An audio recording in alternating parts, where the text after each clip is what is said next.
नमस्कार मित्रों, हमारी नियमित स्वास्थ्य विषयक चर्चा हेल्थ केयर में सिटी चैनल के सभी दर्शकों का हार्दिक स्वागत है। मैं आपकी सेवा में सतीश अग्रवाल एक बार फिर उपस्थित हूँ और आपके इसी प्यार और स्नेह की बदौलत हमारी ये श्रृंखला बदस्तूर जारी है।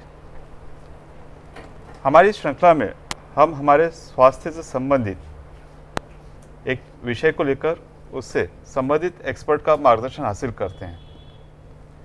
स्वास्थ्य की अगर परिभाषा देखें तो ये केवल शारीरिक स्वास्थ्य नहीं बल्कि मानसिक, सामाजिक और आध्यात्मिक हमारी विशेषताओं से परिपूर्ण होना चाहिए। कहते हैं कि हमारा जो ब्रेन है, हमारा मस्तिष्क है, ये बाकी प्राणियों से ज़्यादा विकसित है, इसीलिए मानव को सर्वश्रेष्ठ प्राणी माना गया है। हम जो कुछ हरकतें करते हैं, हमारे जो विचार होते हैं, ये सब हमारे ब्रेन द्वारा संचालित होते हैं। अब मित्रों, एक बहुत ही महत्वपूर्ण तथ्य इस तरह से है कि अल्बर्ट आइंस्टाइन को सदी का सबसे महान और सबसे ज़्यादा बुद्धिमान व्यक्ति माना गया था। कहते हैं उनका जो बुद्धिआंक था, IQ था, वह बाकी सभी लोगों से बहुत ज़्यादा था। और इस महान वैज्ञानिक ने जो प्रतिपादन किया था इस तरह से कि मैं अपने मस्तिष्क का केवल 5 से 10% भाग उपयोग में लाता हूँ। कल्पना कीजिए कि हमारे मस्तिष्क में कितनी असीमित संभावनाएं और क्षमताएं मौजूद हैं। मेडिकल साइंस के हिसाब से हमारी जो कुछ क्रियाएं हो रही हैं ब्रेन द्वारा संचालित हो रही हैं, लेकिन साथ में हमारे जो विचार हैं, चाहे वो सकारात्मक हो या नकारात्मक हो, इसका भी जनक हमारा ब्रेन होता है। हम जो सोचते हैं वही होता है। तो इसका मतलब हुआ कि हमारे विचार हमारे व्यवहार को, हमारे व्यक्तित्व को और उससे होने वाले परिणामों को संचालित करते हैं। फिर प्रश्न ये उठता है कि हम जो आसपास में इतना नेगेटिव वातावरण देख रहे हैं, इतनी नेगेटिविटी देख रहे हैं, उसको हम पॉजिटिव में कैसे बदल सकते हैं? क्या ये संभव है? मित्रों, इसका उत्तर निश्चित तौर से हाँ है।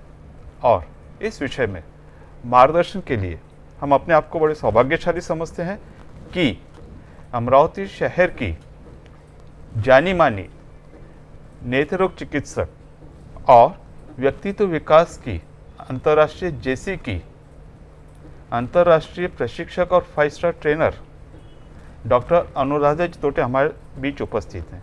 मैम, स्टूडियो में आपका हार्दिक स्वागत है। धन्यवाद। मित्रों, यूँ तो ये चेहरा शरीर में सर्वविदित है, फिर भी मेरा फर्ज बनता है कि मैं मैम का परिचय करा दूं। डॉक्टर अनुराधा तोटे जी ने अपनी अंडरग्रेड और पोस्ट ग्रेड की पढ़ाई गवर्नमेंट मेडिकल कॉलेज नागपुर से की है और DNB जैसी एक प्रतिष्ठित पदवी उन्होंने मुंबई से हासिल की है।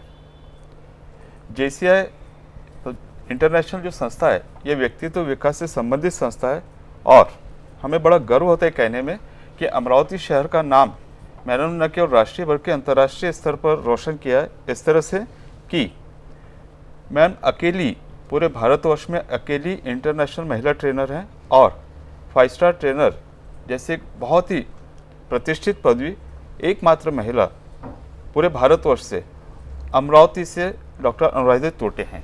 थैंक यू मैम, विषय पे आते हैं जी। और ऐसा माना जाता है कि हमारा जो मस्तिष्क है तो उसमें एक चेतन मन होता है, एक अवचेतन मन होता है और हमारे बहुत सारी जो क्रियाएं होती हैं, विचार होते हैं, वो अवचेतन मन द्वारा संचालित होते हैं। तो इस विषय में हमारे दर्शकों आपका मार्गदर्शन क्या होगा? जी, जब हम दिमाग की बात करते हैं, मस्तिष्क की बात करते हैं, तो हमने ये ध्यान में रखना चाहिए कि कॉन्शियस और सबकॉन्शियस माइंड दोनों होते हैं। कॉन्शियस माइंड मतलब हमारे डायरेक्ट कंट्रोल में रहता है और सबकॉन्शियस माइंड इनडायरेक्ट कंट्रोल में रहता है। अब सबकॉन्शियस माइंड में बहुत पोटेंशियल होता है, बहुत सशक्त होता है, वो बहुत पावर है उसमें। इतना ही नहीं, वो 24 घंटे काम करता है, रुकता नहीं है कभी भी। और एक उसका ये प्रॉब्लम होता है कि उसको अच्छाई और बुराई में फ़र्क करना नहीं आता। तो अब मैं जैसे आपसे बात कर रही हूँ, मैं कॉन्शियसली बात कर रही हूँ। अगर मैं चाहूँ तो मैं चुप बैठ सकती हूँ। This is under my direct control. मैं डायरेक्टली कंट्रोल कर रही हूँ, ये कॉन्शियस माइंड का फंक्शन है।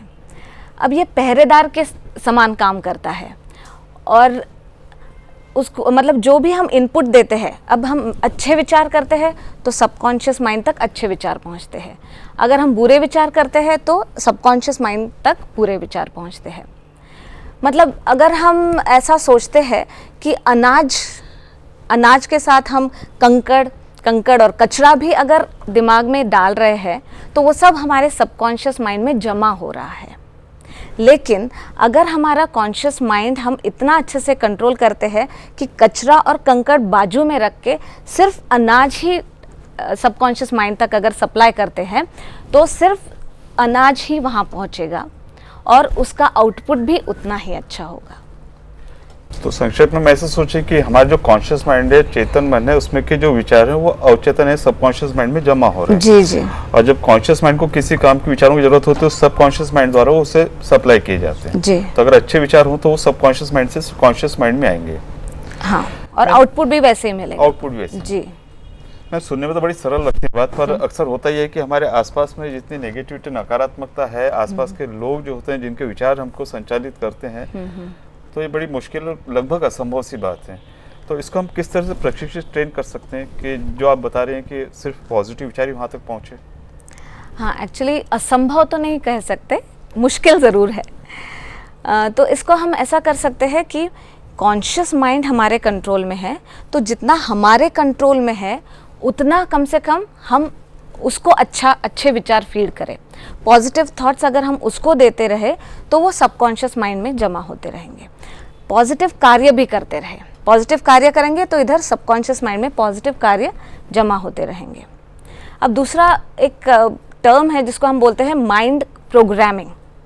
माइंड प्रोग्रामिंग मतलब क्या कि यही जो पॉजिटिव विचार है, अब सपोज मुझे कुछ चाहिए, मुझे जैसे एक इंसान है, एक छोटा बच्चा है, उसको डॉक्टर बनना है मान लो, तो उसने ये रिपीटेटिव थॉट्स मतलब उसके मन में आने चाहिए, बार बार उसने एक ही बात सोचनी चाहिए कि मुझे डॉक्टर ही बनना है। तो अगर ये बार बार सबकॉन्शियस माइंड को हैमरिंग होता रहा तो फिर ये पॉसिबल है कि सबकॉन्शियस माइंड उसको एक्सेप्ट करे। तो इसको बोलते हैं माइंड प्रोग्रामिंग। तो ये हम बार बार वही विचार करने से पॉसिबल होता है। अब ये जो सबकॉन्शियस माइंड है, ऐसा कहा जाता है कि बिल्कुल सोने से पहले और हम जैसे जगे होते हैं लेकिन उठ नहीं जाते नींद में से, तब का जो फेज़ है वो बहुत इम्पॉर्टेंट है। तब हमने सबकॉन्शियस माइंड को इंस्ट्रक्शंस देने चाहिए। तब जो हम इंस्ट्रक्शंस देते हैं वो सबकॉन्शियस माइंड बड़े अच्छे से कैप्चर करता है, एक्सेप्ट करता है और वो आउटपुट हमें मिलता है। तो ये जो समय होता है सबसे इम्पोर्टेंट होता है। जी जी। दर्शकों, डॉक्टर तोटे जी एक बहुत ही महत्वपूर्ण बात बता रही हैं कि हमें हर तरह से पॉजिटिव सोचना है, पॉजिटिव विचार करना, और न केवल विचार करना बल्कि हमारा व्यवहार भी पॉजिटिव होना चाहिए। और इन सब का प्रभाव हमारा जो अवचेतन मन है उस पर हो रहा है। ये सब चीज़ें उसमें जमा हो रही हैं। एक तरह से ये हार्ड डिस्क है जिसमें वो जमा हो रही है, और जब मॉनिटर पे हमारे कंप्यूटर पर कोई चीज़ लाते हैं, जैसे हमारा चेतन मन है, कॉन्शियस माइंड है, तो हार्ड डिस्क का पूरा मटेरियल उस पर चेतन मन पे आएगा।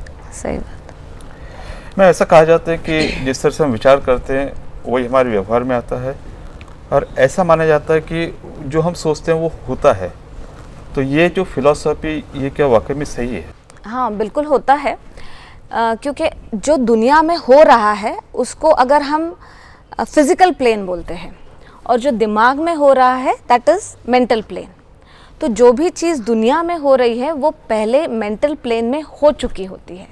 जब वो मेंटल प्लेन में होती है तब भी जाके वो फिजिकल प्लेन में दिखती है। मतलब आपने जैसा ये प्रश्न, बहुत अच्छा प्रश्न पूछा, तो मुझे एक कहानी याद आ रही है।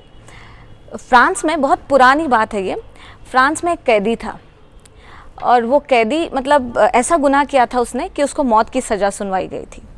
और मौत की सज़ा सुनवाई गई थी तो ये राजा ने एक अच्छी चीज़ की थी तब, कि बहुत एक जाने माने साइंटिस्ट थे, तो उन्होंने परमिशन दी थी कि भाई आप इन पे एक्सपेरिमेंट कर सकते हैं।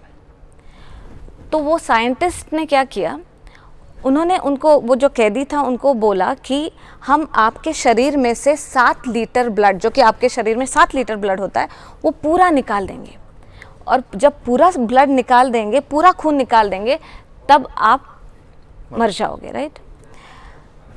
तो उन्होंने बिल्कुल स्टेप वाइज उनको एक्सप्लेन किया था कि जब 1 लीटर ब्लड निकलेगा तो क्या होगा, हार्ट रेट बढ़ेगा, कमज़ोरी महसूस होगी, धीरे धीरे आप पसीना छूटेगा और कमज़ोरी महसूस होगी, अंधेरी छा जाएगी आँखों पे। ऐसा एक एक स्टेप उन्होंने एक्सप्लेन किया और वो कैदी के मन में बैठ गया। अब प्रोसेस शुरू की गई, वो कैदी को लिटाया गया, एक नली लगाई गई और उसका खून निकाला गया। अब बेड के नीचे उन्होंने एक पॉट रखा और जिसमें एक एक बूंद जो है वो ये अपना खून गिर रहा था। टप टप करके आवाज़ आ रही थी। अब जैसे जैसे टप टप करके आवाज़ आ रही थी वैसे वैसे वो कैदी वैसा महसूस कर रहा था कि अभी 1 लीटर खून शायद गया होगा, मुझे कमज़ोरी महसूस हो रही है, अब मुझे पसीना लग रहा है कि पसीना आ रहा है करके, और कमज़ोरी आ रही है, अंधेरी छा रही है, ऐसा वो महसूस करता गया। और टप टप टप टप आवाज़ जब बंद हो गई तो उसे लगा कि 7 लीटर खून गया और तुरंत उसकी मौत हो गई। लेकिन साइंटिस्ट ने क्या किया था? साइंटिस्ट ने ऐसा किया था कि 2 लीटर खून जो है वो कैदी के शरीर में से निकाला था और उन्होंने ऐसा एक प्रबंध किया था कि दूसरी नली पानी की बोतल से कनेक्ट की थी और वो पानी का भी टप टप आवाज़ वो बर्तन में आ रहा था। तो खून तो सिर्फ 2 लीटर निकाला गया था लेकिन टप टप आवाज़ आ रही थी पानी की वजह से, और जब वो बंद हो गई तो कैदी ने सोचा भाई 7 लीटर खून चला गया और वो मर गया। ये एकदम स्पष्ट करता है कि मेंटल प्लेन में जो भी आप सोचते हो वही फिजिकल प्लेन में होता है। तो उसने इससे कल्पना कर ली थी कि मेरा 7 लीटर खून चला गया और मेरी मौत हो गई और वाकई में हो गई, जबकि निकला 2 लीटर खून था। एग्जैक्टली, हाँ जी। मित्रों, एक बहुत ही महत्वपूर्ण मैसेज डॉक्टर अनुराधा जी हमसे कह रही हैं कि हम जिस तरह से हमारे विचार बना लेते हैं, एक्चुअल में रियलिटी में वास्तविकता में वही चीज़ हमारे साथ में घटित होती है। क्यों हमारे अंदर नेगेटिविटी लाते हैं, क्यों हम नकारात्मकता लाते हैं? हमें सिर्फ और सिर्फ पॉजिटिव सोचना है। मैम, ऐसा माना जाता है कि अगर आप कोई चीज़ को बहुत ज़्यादा बता रही हैं, आपकी जिस तरह से हम सोचते हैं उस तरह से होता है, और अगर रिपीटेडली हम लोग उसको एक ही तरह सोचते हैं, दृढ़ता से सोचते हैं, बार बार सोचते हैं, वो चीज़ हो सकती है। बिल्कुल। तो ये एक बहुत महत्वपूर्ण मुद्दा है, खासकर हमारे जो युवा लोग हैं, जो करियर ओरिएंटेड हैं, चाहे वो लड़के हो लड़की हो, हाँ जी, ये उनके लिए किस तरह से उपयोगी सिद्ध हो सकती है? हाँ बिल्कुल, ऐसा कहा जाता है कि पैशनेटली अगर आप किसी चीज़ के बारे में सोचते हो तो वो ज़रूर होती है।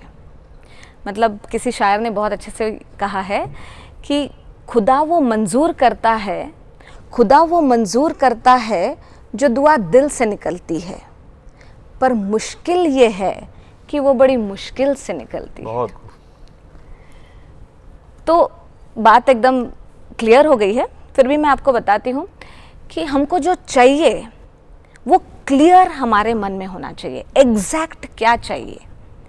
अब जैसे हम छोटे बच्चों को देखते हैं, सब बच्चों को लगता है किसी ना किसी दिन मुझे पायलट बनना है, दूसरे दिन उसको लगता है नहीं मुझे समाज सेवा करना है तो मुझे डॉक्टर बनना है, फिर तीसरे दिन उसको लगता है नहीं पैसा बहुत इंपॉर्टेंट है, फिर लगता है नहीं बिजनेसमैन बनना है।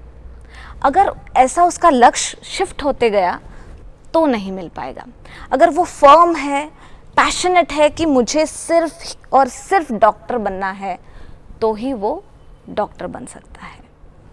मतलब बोलते हैं ना, गोल सेटिंग बहुत इंपॉर्टेंट है, और रिटन गोल्स का जो महत्व है, लिखना चाहिए गोल, वो बहुत ही ज़बरदस्त उसका इफेक्ट होता है। मुझे एक स्टडी याद आ रही है, हार्वर्ड यूनिवर्सिटी में MBA प्रोग्राम जब चल रहा था, इट वाज इन 1979, तब उन्होंने एक लॉन्जिट्यूडनल स्टडी की थी। तो जब ये MBA स्टूडेंट्स थे, उनको पूछा गया था कि कितने लोगों ने गोल्स अपने लिखे हुए हैं, तो सिर्फ 3% लोगों ने गोल्स लिखे हुए थे।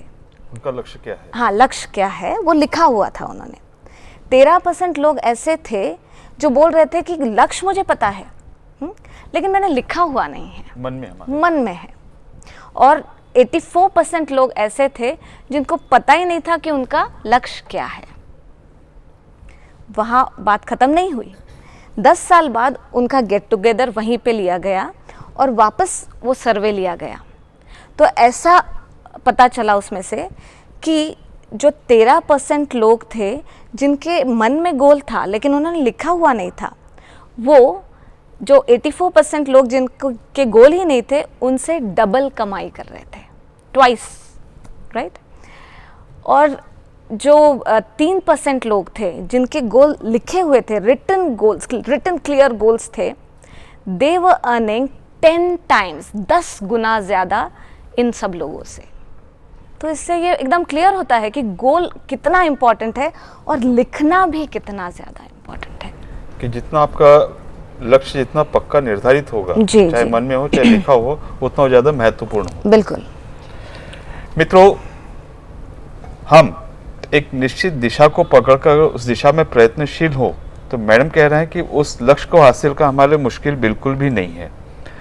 और बहुत ज़्यादा ज़रूरी है कि जो हम सिर्फ मन में नहीं रखें, उसे लिखें, क्यों लिखी हुई चीज़ें न केवल हमारे मन पर बल्कि हृदय पर भी एक तरह से अंकित हो जाती है और हमारी जो काम करने की दिशा है वो भी लगभग निर्धारित हो जाती है। और जैसे हमने चर्चा में कहा कि हमारा युवा वर्ग बहुत ज़्यादा दिशाहीन है या एक साथ में कई लक्ष्यों पर काम कर रहा है। ये करीबन 6-7 घोड़ों की बग्गी है, हर एक घोड़ा अपनी अपनी दिशा में चलेगा तो बग्गी एक कदम भी आगे नहीं बढ़ पाएगी। लेकिन अगर पूरी क्षमता, पूरी ताकत अगर हम एक दिशा में ले जाएं, समन्वय के साथ में ले जाएं, तो उस बग्गी को, उस तांगे को बहुत ज़्यादा गति मिल सकती है। तो बहुत ज़्यादा जरूरी है कि हम जब किसी तरह की क्रिया कर रहे हैं, लक्ष्य निर्धारित कर रहे हैं, पूरी शक्ति, पूरी क्षमता उस तरह में हम संचालित करें। मैम, ऐसा कहा जाता है कि सकारात्मक इसलिए बहुत ज़्यादा जरूरी है कि आपने भी कहा कि जो चीज़ हम सोचते हैं वही चीज़ होती है, या दूसरे शब्दों में हम कहें कि जिस तरह के बीज हम बो रहे हैं, जिस तरह की खाद हम डाल रहे हैं, उस तरह की फसल हमको मिलेगी। बिल्कुल। तो सकारात्मक हम कैसे बढ़ा सकते हैं, उसके नतीजे हम कैसे पा सकते हैं? हमें एक चीज़ याद रखनी है कि दिमाग नहीं ये शब्द समझता ही नहीं है। मतलब नो ये शब्द का प्रयोग हमने बहुत कम नहीं करना चाहिए। नहीं करना। हाँ जी। अगर मुझे ऐसा कहना है कि अगर मैं ऐसे कहती हूँ कि मैं हेल्दी रहूँ, मैं खुश रहूँ, तो ये ब्रेन समझता है। मुझे बीमार नहीं पड़ना है, ये नहीं समझेगा। नहीं शब्द वो नहीं समझेगा। मुझे बीमार नहीं पड़ना है, मैं बीमार नहीं पड़ना चाहती, तो मैं ज़रूर बीमार पड़ती हूँ, क्योंकि नहीं ये शब्द ब्रेन समझता ही नहीं है। उसने सिर्फ बीमार शब्द लिया है, बस वही शब्द लिया, नहीं निकाल दिया उसमें से। तो हम ही नहीं से शब्द निकाल दे तो वो ज़्यादा अच्छा रहेगा। अब अपने आदरणीय अब्दुल कलाम सर जी ने जो किताब लिखी है उसमें भी बहुत अच्छा एक इंसिडेंट उन्होंने उनकी लाइफ के बारे में कहा है। तो वो जब छोटे थे वो एक आम के पेड़ पे चढ़ गए थे और आम तोड़ रहे थे। उनके साथ उनकी एक कज़िन भी थी, वो भी पेड़ पे चढ़ गई और आम तोड़ने लगी। अब ऐसा हुआ कि बहुत तेज़ हवा आ गई, बहुत तेज़ हवा आ गई और झाड़ हिलने लगा। तो इनके पिताजी वहाँ खड़े थे और हाँ जी, कलाम सर के पिताजी वहाँ खड़े थे और जो उनकी कज़िन थी उनकी माता जी वहाँ खड़ी थी। तो कलाम सर जी के जो पिताजी थे उन्होंने कहा कि बेटा पकड़ के रखो, डाली को पकड़ के रखो। और जो उनकी कज़िन थी उनकी मम्मी ने उनसे कहा संभल के बेटा, देखो गिर जाओगे, हाँ गिरना नहीं बेटा, संभल के।